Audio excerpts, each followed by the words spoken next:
Hello everyone, how are you doing? I'm Anna and today I'm burning this cute deer on a little wooden suitcase.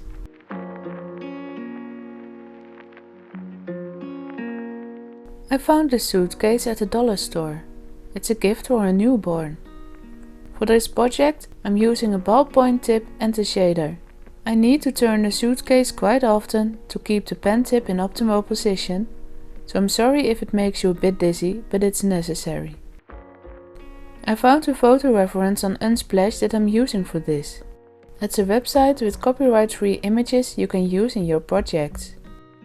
A few months back I made my very first pyrography artwork of a rabbit, so this is only my second artwork, but the first one with a professional wood burner. So keep that in mind, because for a second pyrography project I made it really challenging for myself. At first I tried to add some texture by using little zigzag strokes to create the fur. I do that with the thin edge of my shader in the same direction as the fur growth.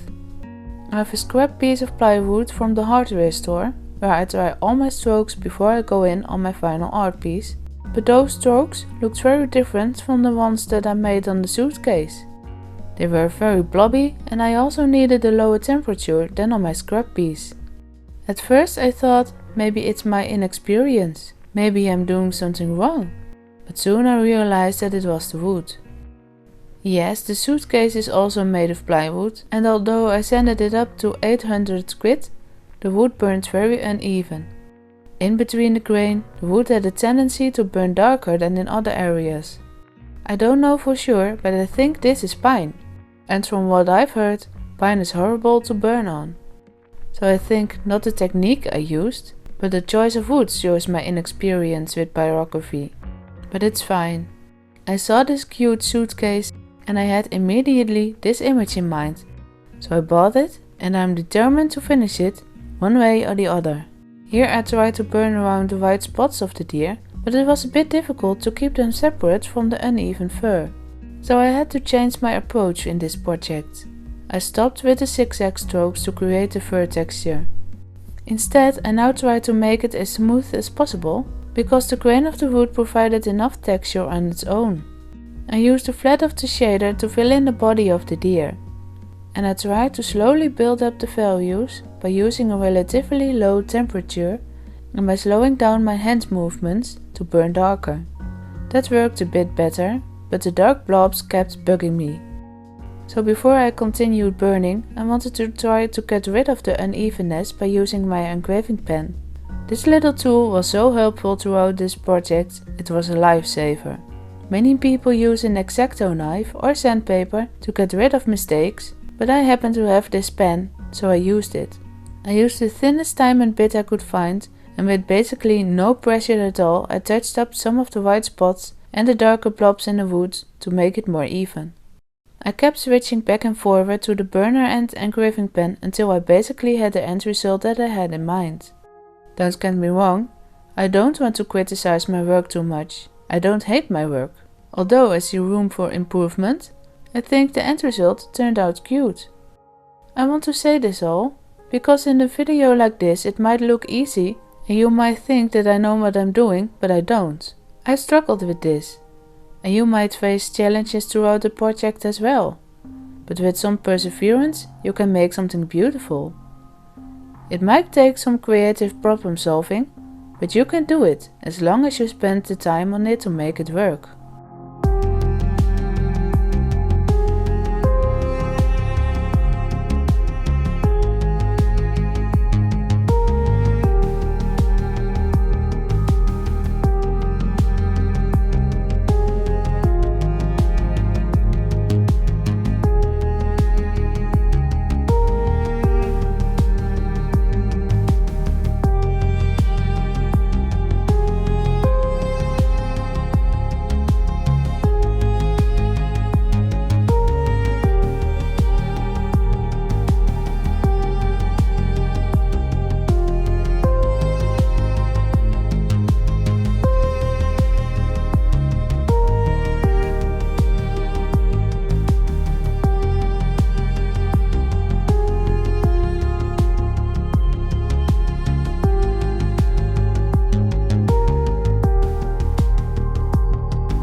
I don't know if I'm that happy with the grass, because I burned it in the opposite direction as the wood grain in this case, so it was a bit difficult to apply.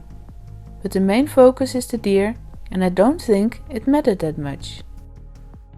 After that, it was time to burn the name of the newborn on the back. I used the same font that was used on the announcement card to give it a little bit of a personal touch. I printed it on just normal printer paper and used a graphite transfer to get the name on the wood.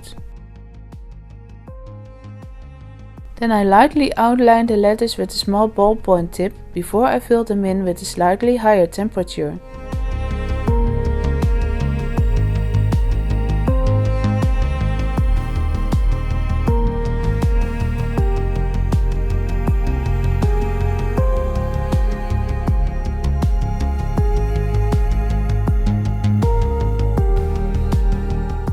During this whole project I had to clean the tips of the wood burner several times, because pine has a quicker carbon buildup than some other types of wood, especially with a higher temperature. To clean them, I use polishing compound on the fluffy side of a piece of leather. Make sure that the tips are cooled down before you clean them. You don't want to burn that stuff. I rub the tip carefully through the compound and then polish it out with the leather.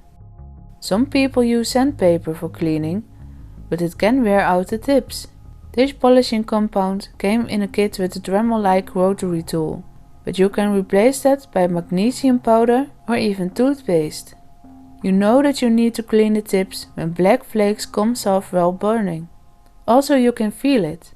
The tips are not that smooth anymore over the wood, and the heat is not evenly distributed either. And now I'm finished. What do you think of this? Despite all the challenges, it's cute, right? I sprayed the suitcase with a few layers of clear silk gloss lacquer to protect it. I'll put something in it and then it's ready to give away. Please share your thoughts in the comments down below. Also, subscribe for free if you haven't done that already for more creativity with art and photography. Have a nice day. Until next time.